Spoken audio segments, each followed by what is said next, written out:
So we were just talking about the practice in the Marine Corps of what happens when you don't lock your foot lock. As seen in the movie. Yeah. So it's usually dumping out and stuff. Like that one scene when he was found with the donut.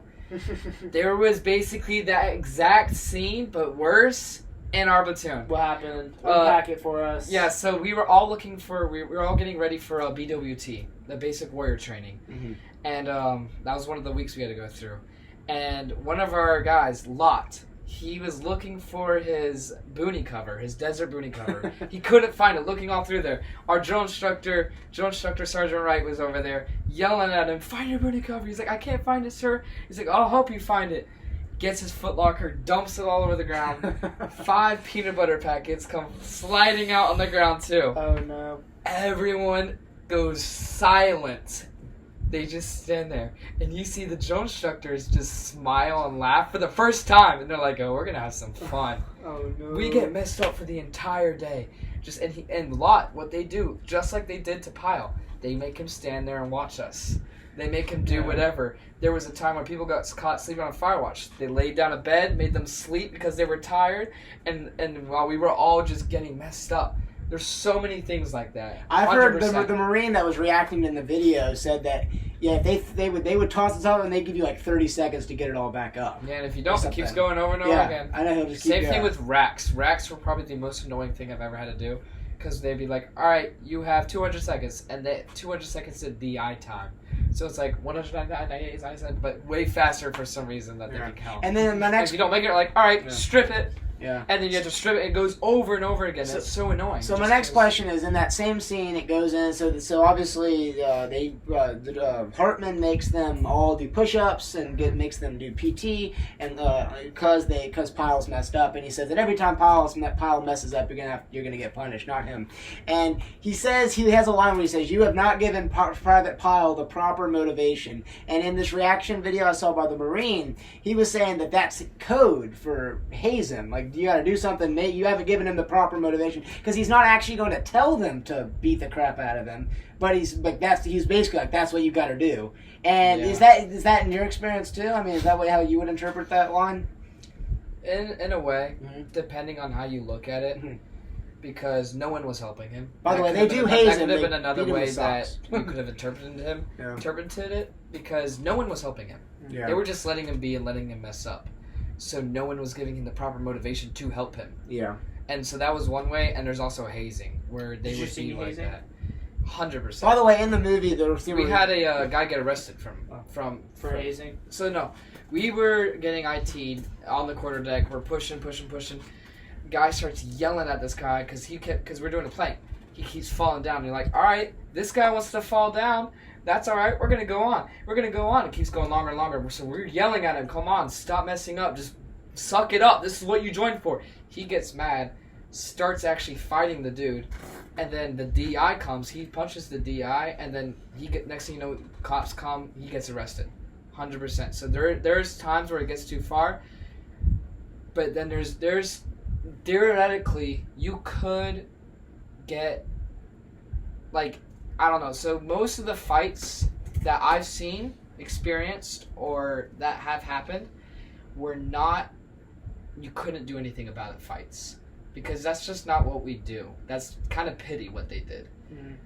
What we did was, all right. Who's they? No, if what theoretically someone would do is they would go to the person and be like, all right, Firewatch, this shift, rain room, brown socks on, because it doesn't leave bruise marks, but brown socks on, we're fighting. I don't care. Like, that's how it is, and you settle things like that. In this movie, they gang up on him. They put soap in a bunch of socks and absolutely beat the crap out of this guy. So I didn't like that. Could have happened very well, but maybe in the 60s that was more of a common reaction. Theoretically, if we would do that, we would be a little bit more civil. Yeah. No, I will say, a little more gentleman. I will say, we were talking about emotional payoff in the movie and how it can be lacking in the second half. In the first half, that scene is really kind of disturbing. I mean, how much they beat the crap out of that dude, and you I think it hurt. and that the acting. I don't know how they did the scene. If it obviously wasn't being actually hit with soap in the soap, but I mean, that acting was really good. By Vincent D'Onofrio. You know what is dumb though is that they didn't take him into the makeup room and put fake bruises on him. Okay, yeah. So like they just like beat the absolute crap out of him, and then they pull the thing off, and it's like he's There's fine. nothing on there. It's just his But fat belly.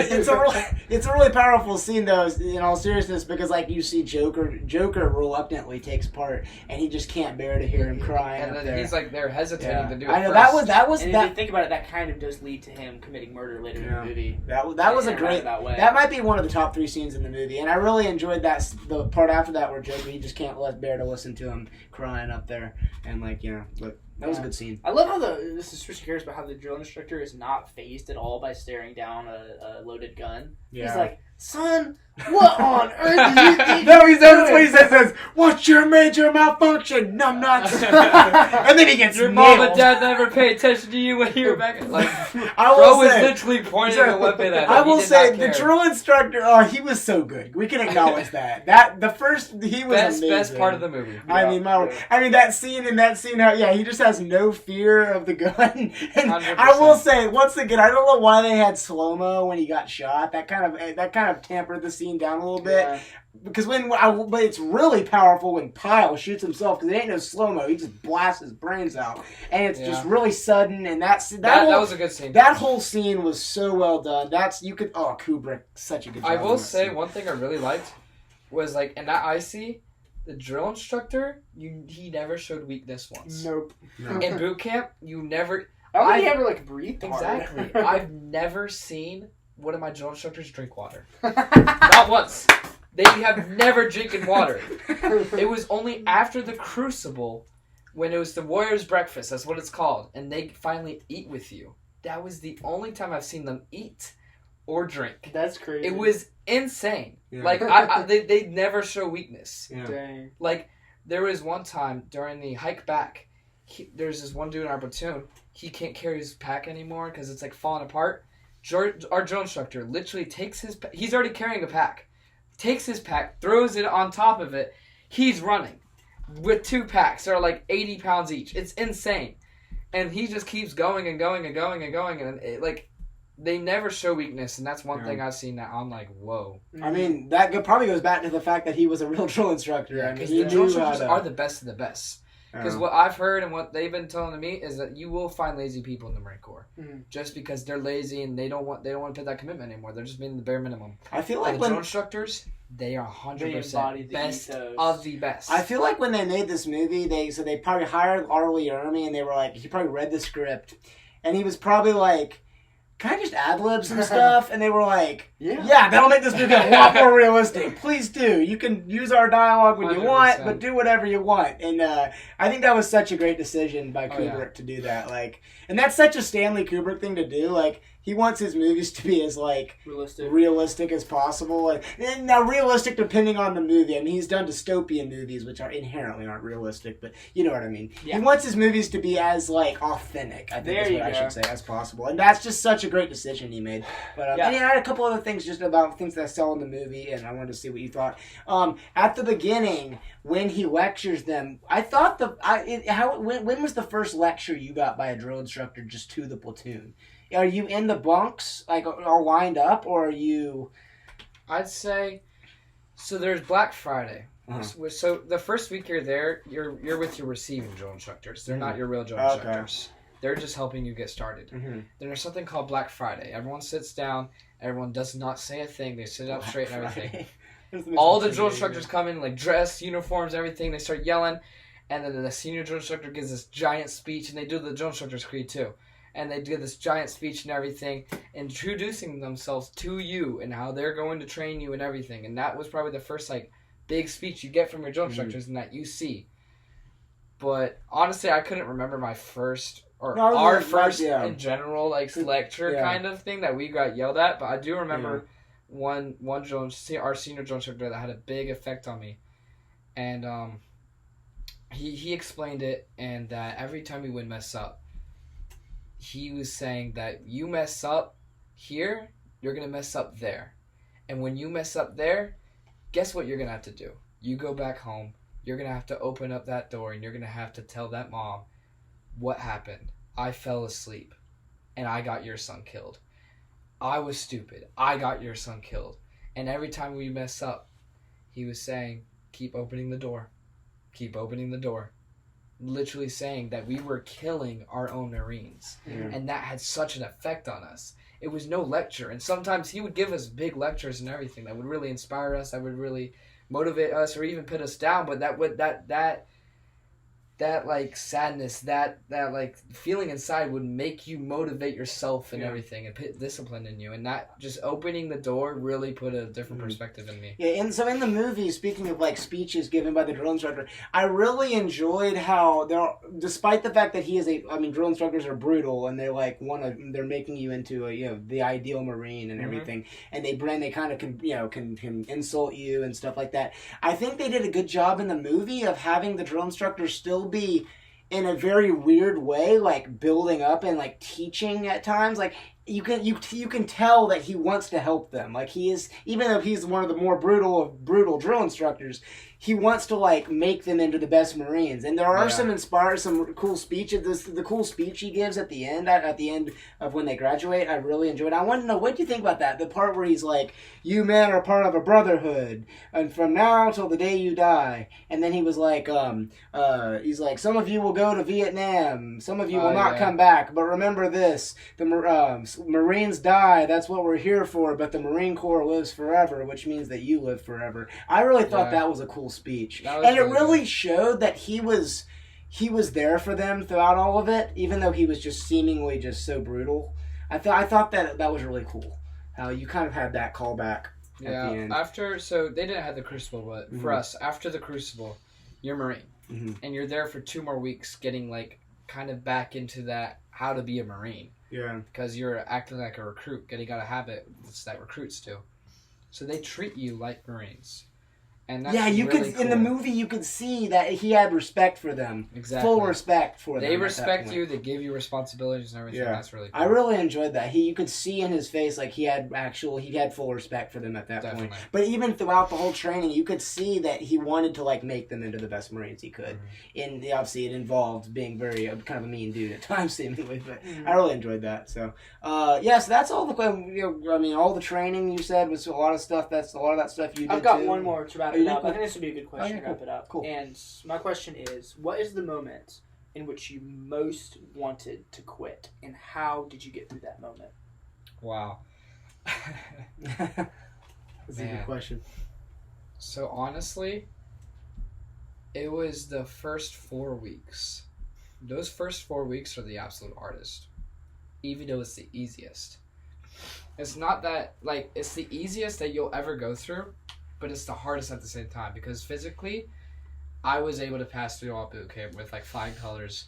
The Crucible was the main physical challenge for me, but mentally was the absolute struggle every day. I didn't receive my first letter till 4 weeks in, just because of how long the process took.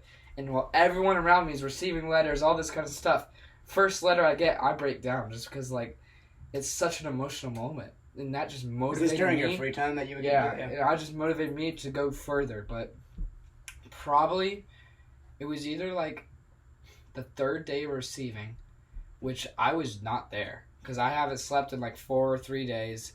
I'm not there. I'm tired. I'm weak.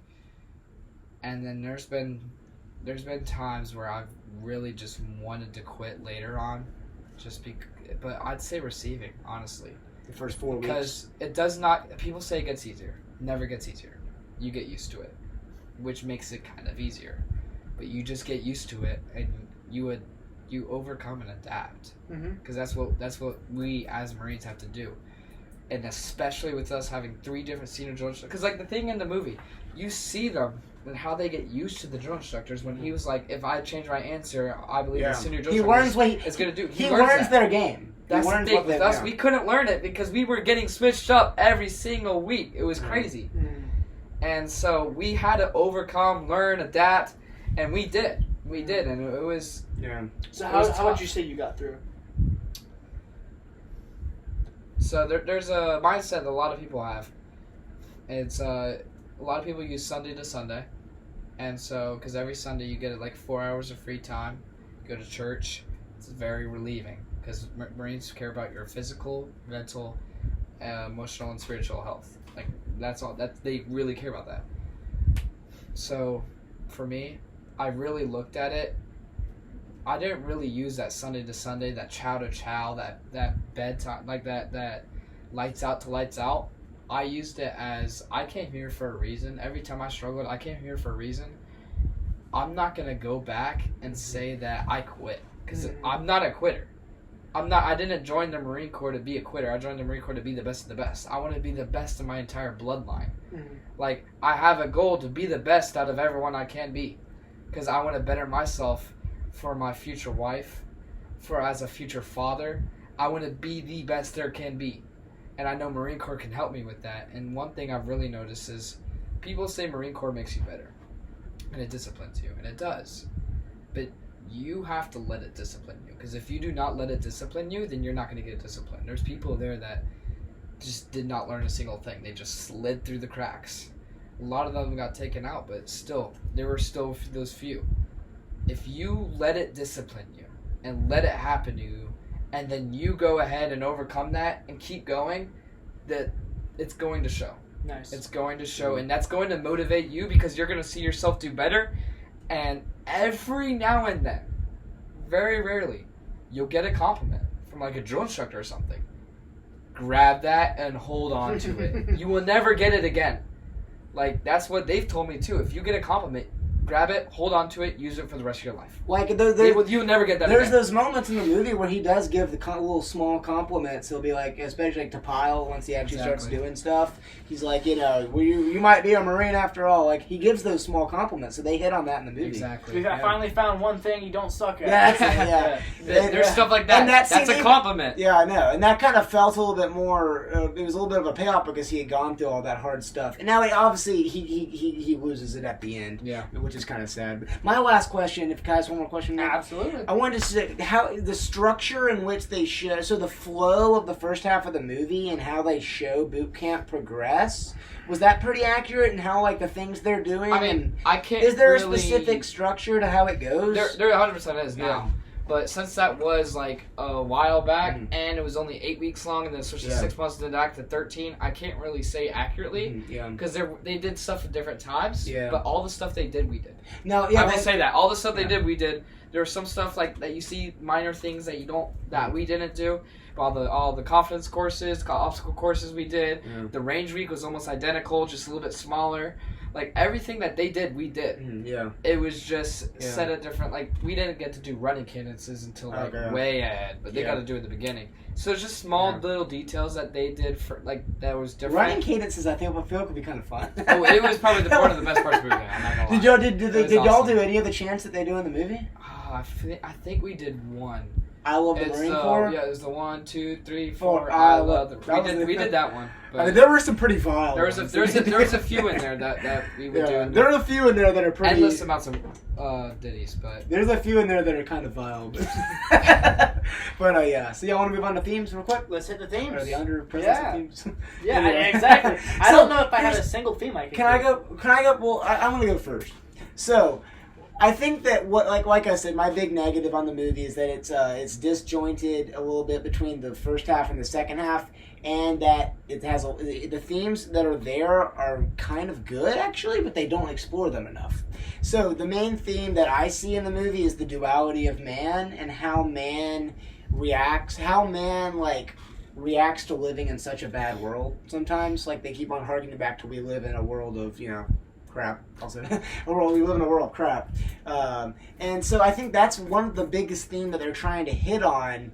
And there's moments where they do explore it a little bit. There's that conversation between Joker and that sergeant or lieutenant colonel, whatever he was, in Vietnam, where he points out, he says, "Why do you have that peace thing on?" He's like, I'm trying to show the duality of man, sir." And then the guy gives a little spiel, and they're kind of exploring that theme a little bit, but then they just move on, and it doesn't ever harken back to it again. And then at the end, in his final narration, Joker's talking about that theme again, but it just never really hits on it. But I guess the theme, is like, how do men react, how do men function in a world that's so bad sometimes, and how do we press on? I guess that's kind of the biggest theme. And obviously, in this movie, you have these guys going through boot camp, one of the toughest things you could do physically and mentally, and then they go on to one of the one of the worst wars ever, Vietnam, and then they are in the worst part of this world almost in this movie,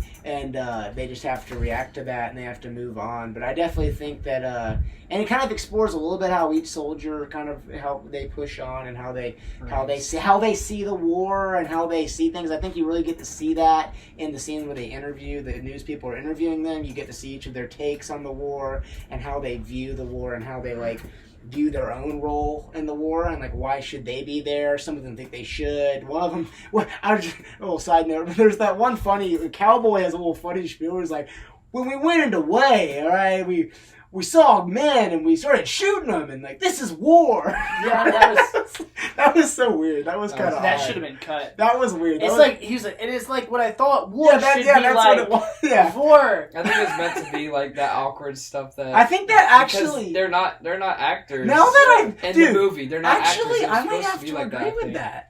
That might have been intentional. It's supposed to kind of. I thought it was intentional because they're not actors in the movie. That made me rethink. I agree with you actually. Now but about that, with me going on the themes. Yeah. What did you think about that theme specifically? I feel like, and then any other theme you want to talk about. I personally could not see a single theme, and I feel like the duality, man, was just too broad to even for me to categorize that as a theme. It is. That's a good way to describe the themes. They're too broad. Yeah, it's too broad. I can't think of one. Me either. And duality, man, is good, but it's too broad to even categorize as a theme. Yeah, because you could literally bring that into any movie that had a main character. Yeah. Of a guy. Yeah. Like almost any movie. Yeah. So I feel like it's way too broad. I feel like it's kind of unfortunate because, like we were saying earlier, the characters are there, and there's some good characters that they could have built off of to explore those themes. They could have. They had a lot of opportunity with the movie. The opportunities were there. The characters were there. The dialogue was there. It was right there. And they were on the precipice of being so much more of a better movie, and they just didn't hit on those themes. The thing enough. that messed them up was they did not know how to connect the first part of the movie to the second part. That was the main thing. I feel like the first part of this movie is a full story. Yep. Okay. And it has a beginning, it has a climax, and it has emotional payoff. And then it's the second. There's nothing in between the first half and the second half. And I will say this about the second half: the second half feels like there's a lot of interesting and cool scenes with really good dialogue, even at times. As I said, I really like the screenplay, but they're they don't follow one another logically. It's just things are happening, and sometimes they're really cool scenes. Like there's scenes where you're getting to kind of see these gritty war guys in the bunks, and they're talking, and you get to kind of see all their different stereotypes that they have, and not stereotypes, the way they stereotype each other, kind of, which was cool. But all these scenes are just disconnected, so they don't feel like there's not a logical flow to the second half of the movie, despite there being some bright moments. It's like the bright moments are all like encapsulated. They're not like, it's not like one big bright star. It's just like little bright stars that are not connected at all. Mm-hmm. And so it was on the precipice of being like an 8 for me, but you'll get my final rating in a minute. Do you want to go ahead and rate it? Sure. So y'all don't have any No themes. I couldn't find any. Yeah. Really. That is the big negative of the movie. It was the first part of this movie that y'all have would agree. It set it up well, and it just didn't follow it up. It did not follow it up. So I'm gonna rate this movie. Y'all want to let him go first, and then I'll go, and then you do your message to the director. Sure. Cool. So you want to final summing up your thoughts, and then a rating 1 to 10, and what you would say to people who have not seen it. Well, to sum it up, the beginning of the movie really draws you in. Yeah. So it's hard to stop it, which is kind of good advertisement, not gonna lie. But so I really like the beginning. I feel like they had a lot of potential with the ending in the second half of the movie. They had a lot of potential to grow, to do stuff, but they just couldn't find that. A rating, I personally give it a 4. It was not my favorite, but I enjoyed watching it. But just out of other movies I've watched, there have been better ones. Yep. So my rating, some of my thoughts. I think as with Kubrick, I'm a big Kubrick fan, big fan of the director of this movie. I've seen all of his movies, except for like one of his oldest movies, which I wasn't able to find. It's so rare. But I really enjoy him. And I really respect some of the stuff that he did with this movie. I really respect what he was going for and adapting the book, The Short Timers.